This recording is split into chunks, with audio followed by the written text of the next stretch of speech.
সবুজ শ্যামল বিলে আমরা এখন একটু ঘুরতে আসছি। দেখেন পরিবেশটা খুবই মনোমুগ্ধকর। এখানে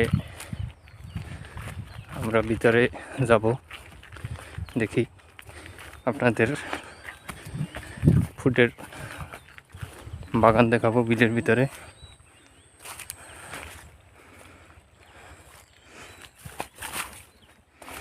এখানে তো নিয়ে যাওয়া যাবে না, তো সারা যেতে হবে।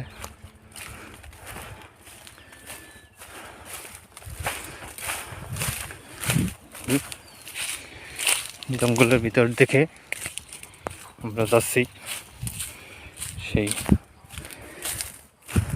ফুটের